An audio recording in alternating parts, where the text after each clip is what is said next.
السلام علیکم ورحمۃ اللہ وبرکاتہ۔ اہلا وسہلا اقرا محد الحافظات پشاور شار ورثت جماعت خاصہ اول مضمون تفسیر سبق نمبر 4 سورہ قاریہ۔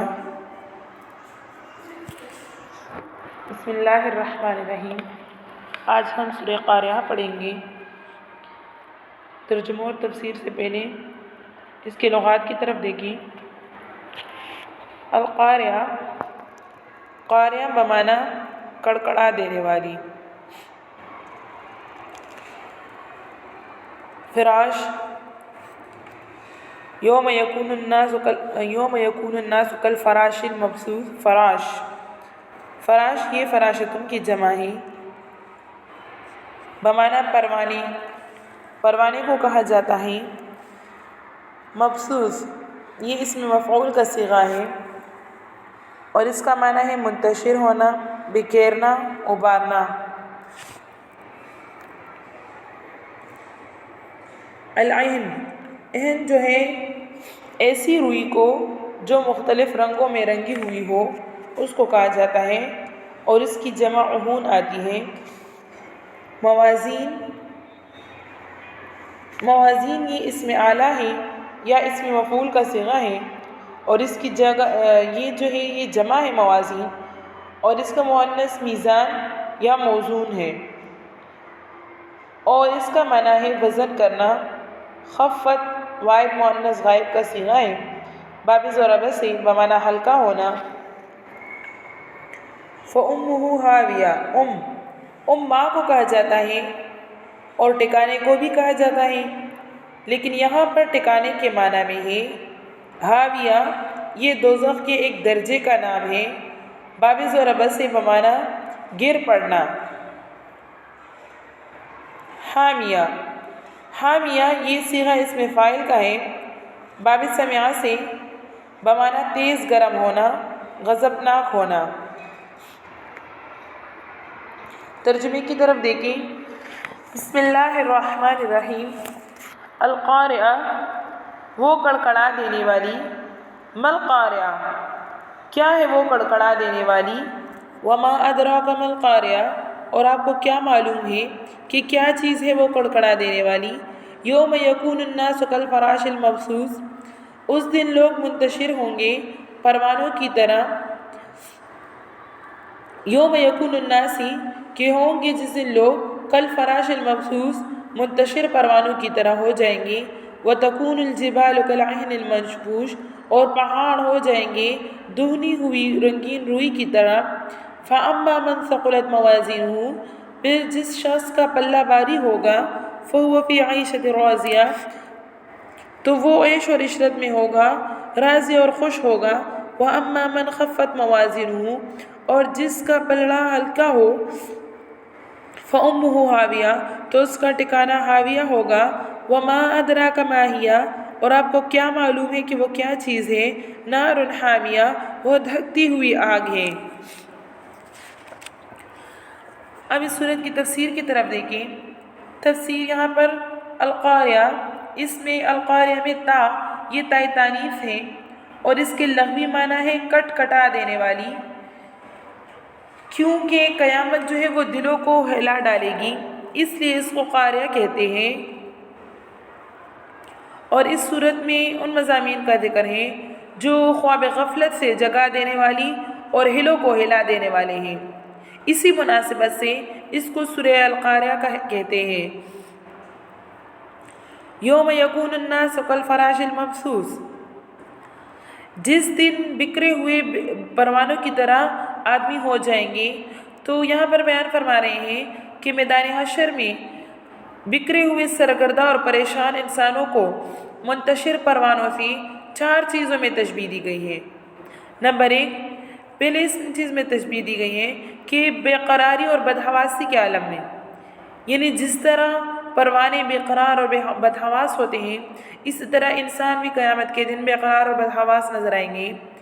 نمبر 2، کثرت و ضعف میں، یعنی جس طرح کے پروانے زیادہ ہوتے ہیں اور کمزور ہوتے ہیں، تو اسی طرح قیامت کے دن انسان بھی مطلب تعداد میں زیادہ ہوں گے اور کمزور ہوں گے کہ کثرت اور ضعف میں، کہ وہ ملائکہ کے مقابلے میں یعنی فرشتوں کے مقابلے میں پروانوں کی طرح کمزور ہوں گے۔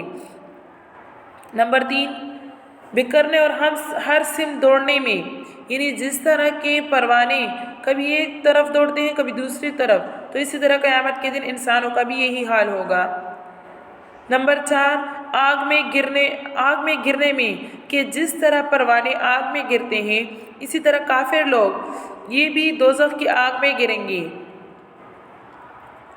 وَتَكُونُ الْجِبَالُ كَالْعِهْنِ الْمَنْفُوشِ، اور پہاڑ دہنی ہوئی رنگین روئی کی طرح ہو جائیں گی۔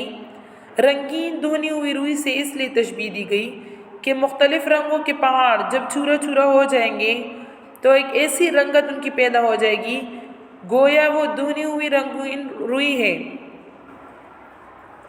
یعنی جس طرح کی روئی کو کسی لکڑی سے یا کسی ڈنڈے وغیرہ سے مارا جائے اور وہ جو ہے ہوا میں اڑتے ہوئے مختلف قسم کے نظر آتے ہیں مختلف رنگوں میں، تو اسی طرح جو ہے پہاڑ بھی چورا چورا ہو جائیں گے تو وہ اس روئی کی رنگین روئی کی طرح جو ہے وہ نظر آئیں گے۔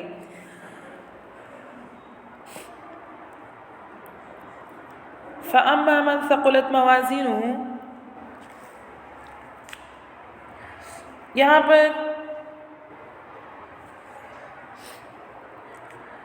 پر جو ہے موازین یہ موزون کی جمع ہے، تو اس سے مراد اعمال صالحہ ہے، کیونکہ اعمال سے مقصد اعمال صالحہ ہی ہے، اور میزان کی جمع ہے، یہ میزان کی جمع ہے تو اس سے مراد ترازو ہے۔ یہاں پر موازین کو جمع لایا گیا۔ من ثقلت میں لفظ من یہ لفظاً مفرد ہے، لفظ من یہاں پر لفظاً مفرد ہے، لیکن معنوی اعتبار سے یہ معنی کے اعتبار سے یہ جمع ہے، اس لیے فاعل موازین جمع لے کر آئے ہیں، تو لہٰذا اس سے معلوم ہوا کہ ہر شخص کی میزان وہ جدا ہوگی۔ یہاں پر جمع کا صیغہ لایا تو اس کی کیا وجہ ہے؟ تو اس کی ایک وجہ یہ ہو سکتی ہے کہ ممکن ہے کہ تعدد وزن کی وجہ سے، یعنی وزن جو ہے وہ مختلف تعداد میں ہوں گے تو اس کی وجہ سے جمع کا صیغہ لایا گیا، اور یہ بھی ممکن ہے کہ ایمان اور عقائد کا وزن کرنے کی میزان اور ہو اور اعمال کی دوسری، مطلب ایمان اور عقائد اس کا جو ہے میزان جدا ہوگا اور اعمال کا میزان جو ہے وہ جدا ہوگا، تو اس وجہ سے موازین جو ہے یہ جمع کا صیغہ لایا گیا۔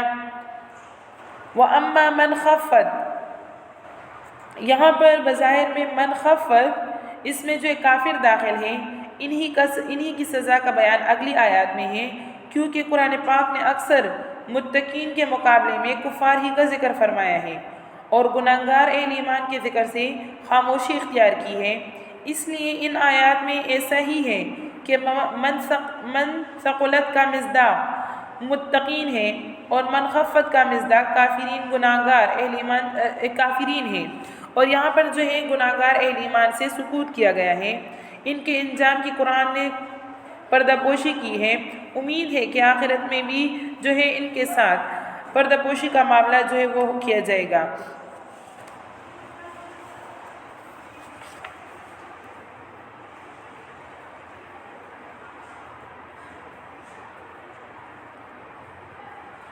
احمد ابن حارث نے کہا کہ قیامت کے دن لوگوں کے 3 فرقے ہوں گے، ایک فرقہ اعمال صالحہ کی وجہ سے غنی ہوگا یعنی مالدار ہوگا، اور دوسرا فرقہ اعمال صالحہ کم ہونے کی وجہ سے محتاج ہوگا، اور تیسرا فرقہ اعمال صالح کی وجہ سے شروع میں غنی آخر میں دوسروں کے حقوق کی ادائیگی کے بعد محتاج ہو جائے گا، اور یہ تینوں گروہ اہل ایمان ہی کے ہوں گے۔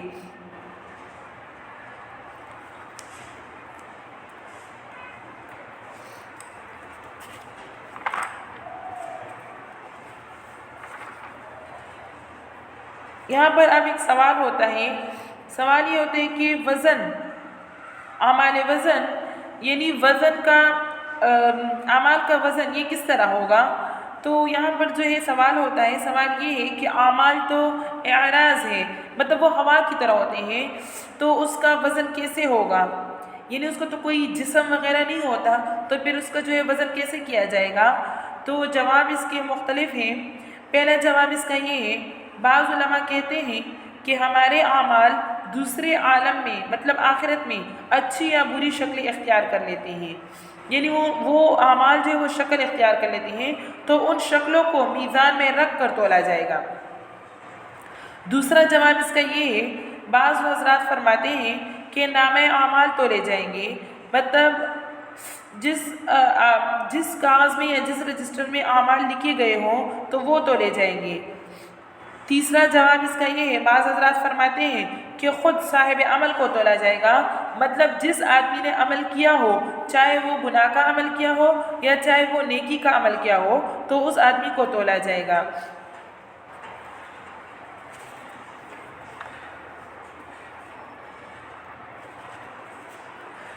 آگے فرماتے ہیں فَأُمُّهُ حَاوِيَةٌ، یعنی اس کا ٹھکانہ دوزخ ہوگا۔ مسکن کو ماں سے تعبیر کیا، تو ماں سے اس لیے تعبیر کیا کہ ماں مرجع ہوتی ہے، یعنی اولاد جو ہے وہ گھوم پھر کر ماں کی آغوشی میں آ کر ٹھہرتی ہے، چاہے اولاد کتنی ہی گھوم پھر لیں تو آخرکار ہی ماں کی گود کی طرف آ جاتی ہے۔ حاویہ یہ دوزخ کے ناموں میں سے ایک نام ہے، اور حاویہ جہنم کا ایسا گہرا غار ہے کہ جس کی گہرائی کا علم اللہ کے سوا کسی کو معلوم نہیں ہے۔